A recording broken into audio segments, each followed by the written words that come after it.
Forget serial killers, demons, and evil clowns, because a more terrifying, inescapable, unstoppable force is coming to get you. Rich white people. Get Out. Catch the film that proved once again that diversity, quality, and making buttloads of money aren't mutually exclusive. That was the most profitable film of the year, not only because everyone bought a ticket, but because it was so low budget they had to plug the Windows Phone. Wait, they make Windows phones? And it's gone.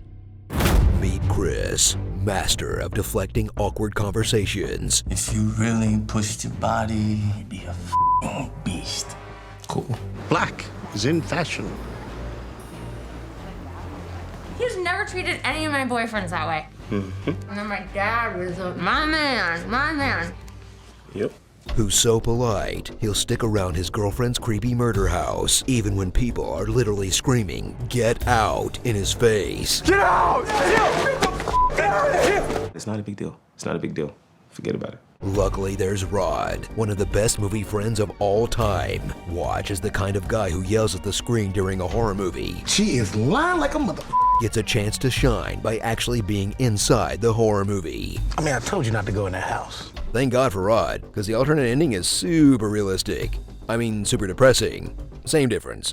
Enjoy deliciously cruel casting that makes villains out of white people's favorite white people, turning indie darlings, West Wing alums, and girls' into broad caricatures of society's worst impressions of them. And if that makes you upset, now you have some inkling of how black people feel when they watch almost every other horror movie. Brothers don't last long in situations like this. Seriously, black people's main roles in horror is to either die first or comment on how often they die first. The black guy always dies first. Revisit all the little details you didn't see the first time, like Rose stands up to the cops just so they don't leave a paper trail. You don't have to give him your ID because you haven't done anything wrong. The old people drive black cars to symbolize how they're also driving black bodies, and their victims are always wearing hats or wigs to cover up the scars from their surgery, but then try to ignore little details that don't add up, like brains age as fast as bodies, so a transplant wouldn't add that many years. No one ever notices all these guys went missing after dating the same girl. And why does she eat Fruit Loops separate from the milk? That's not a thing white people do, is it? Is it?